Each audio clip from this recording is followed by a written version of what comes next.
രാവിലെ തന്നെ ഞാനിങ്ങനെ മിറർ നോക്കി വീഡിയോ എടുക്കുമ്പോൾ മൂന്തേട്ടൻ അപ്പുറത്ത് നിന്നിട്ട് എന്നെ എന്തൊക്കെയോ പറഞ്ഞ് കളിയാക്കുന്നുണ്ട് കേട്ടോ.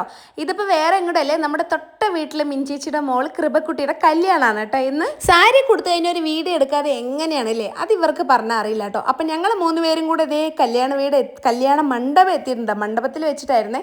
അപ്പം അതേ എൻട്രി ആയിരുന്നു കേട്ടോ, പെൺകുട്ടിയുടെ എൻട്രി ആയിരുന്നു. നല്ല ഭംഗിയുണ്ടായിരുന്നു കേട്ടോ, ആൾ ഒരുക്കിയതും എല്ലാം കാണാൻ. അപ്പോൾ എല്ലാവരും വന്നിട്ടുണ്ടായിരുന്നു ഞങ്ങൾ പോകുമ്പോഴേക്കും. പിന്നെ ഞങ്ങളൊരു സീറ്റ് പിടിച്ച് അവിടെ ഇരുന്നു കേട്ടോ, കാരണം കെട്ടൊക്കെ മുന്നിലിരുന്ന് കാണാമല്ലോ. അപ്പം അതേ സുന്ദരേട്ടനും മൂന്തേട്ടനൊക്കെ അതേ പിന്നാലെ ഇരിക്കുന്നുണ്ട് കേട്ടോ. നമ്മൾ ഫ്രണ്ടിലാണ് ഇരിക്കുന്നത്. അപ്പം അതേ താലികെട്ടൊക്കെ തുടങ്ങിയിട്ടുണ്ടായിരുന്നു. ലവ് മാരേജ് ആണ് കേട്ടോ. അപ്പം അതേ കഥയിലെ രാജകുമാരനും രാജകുമാരിയും ഒന്നായിട്ടുണ്ട്.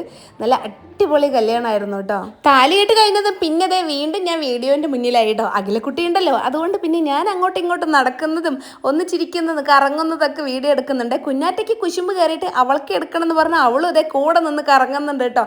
അതല്ലെങ്കിൽ പെൺകുട്ടികൾ അങ്ങനെ തന്നെയാണല്ലേ, ഇത്തിരി കുശുമ്പ് ഉണ്ടാവുമല്ലോ. നമ്മുടെ പാലക്കാട് കല്യാണം എന്ന് പറഞ്ഞാൽ ഒരു വെറൈറ്റി തന്നെയാണ് അല്ലേ. ഈ ഗണപതിയും അതുപോലെ പഴവും റോജിയും വെറ്റിലയും പിന്നെ ഈ വെള്ളം തളിക്കുന്ന സംഭവം അതൊക്കെ അടിപൊളിയാണ്ടായിരുന്നു കേട്ടോ. പിന്നെ ഇതേ നമ്മളൊരു ഫോട്ടോ എടുക്കാമെന്ന് വിചാരിച്ചു.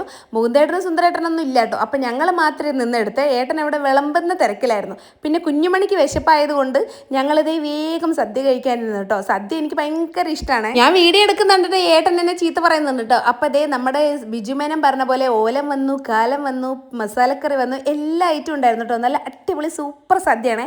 എനിക്ക് ഈ സദ്യയിലെ ഏറ്റവും ഇഷ്ടം ഈ ചക്കര വരട്ടിയാണ് കേട്ടോ. പക്ഷെ ഒന്നേ കിട്ടിയുള്ളൂ ഗൈസ്. അങ്ങനെ ഇഞ്ചിപ്പുളിയും സാമ്പാറും സദ്യ വിഭവങ്ങളും കൂട്ടി നന്നായിട്ട് സദ്യ കഴിച്ചു. പിന്നെ ഷുഗറൊന്നും ഇല്ലാത്തതുകൊണ്ട് 2 ഗ്ലാസ് പാലട പ്രഥമനും പപ്പടവും പഴവും കൂടെ കൂട്ടിയിട്ട് നന്നായിട്ട് കഴിച്ചിട്ടുണ്ടായിരുന്നു കേട്ടോ. പാലട പ്രഥമൻ എൻ്റെ ഫേവറേറ്റ് ഐറ്റമാണ്. പിന്നെ ഒന്ന് പറയാൻ വിട്ടുപോയിട്ടോ, നമ്മുടെ പന്തലും ഡെക്കറേഷൻസ് ഐറ്റം എല്ലാം നമ്മുടെ VR രാഗേഷ് ആയിരുന്നു കേട്ടോ. VR പന്തൽ വർക്ക്സ് ആണ് നമ്മുടെ കൊടുന്തരപ്പുള്ളിയിലെ. നല്ല അടിപൊളിയായിട്ട് ചെയ്തിട്ടുണ്ട് കേട്ടോ. സ്റ്റേജ് ഡെക്കറേഷനും ബാക്കി കാര്യങ്ങളും എല്ലാം നല്ല അടിപൊളിയായി ചെയ്തിട്ടുണ്ട്. പിന്നെ ഇതേ പെണ്ണും ചെക്കനും ഇറങ്ങാണ് കേട്ടോ. അപ്പോൾ ഇതേ 2 പേരും കൈ പിടിച്ച് 2 പേരും കൂടെ ഇറങ്ങുന്നുണ്ട്. അപ്പം അങ്ങനെ അവർ പോയി. കുഞ്ഞുമണിക്ക് എന്തോ ചെറുതായിട്ട് സങ്കടം വന്ന പോലെ എനിക്ക് തോന്നിയിട്ടോ. അങ്ങനെ ഇതേ അവർ 2 പേരും താറിലാണ് കേട്ടോ. പയ്യൻ തന്നെ വണ്ടി ഓടിച്ചിട്ടാണ് പോയത്. അപ്പോൾ അതും കഴിഞ്ഞു ഗൈസ്. അപ്പോൾ അടിപൊളിയായിരുന്നു കല്യാണം. കൂടി കുറേ ആയി ഇങ്ങനൊരു കല്യാണം കൂടിയിട്ട് കേട്ടോ. അപ്പോൾ അതേ ഇത് അപ്പമാണ് കേട്ടോ, പെൺകുട്ടിയുടെ ആങ്ങളെയാണ്. അവനിങ്ങനെ സങ്കടം വന്ന് മുട്ടി നിൽക്കുന്നുണ്ട്.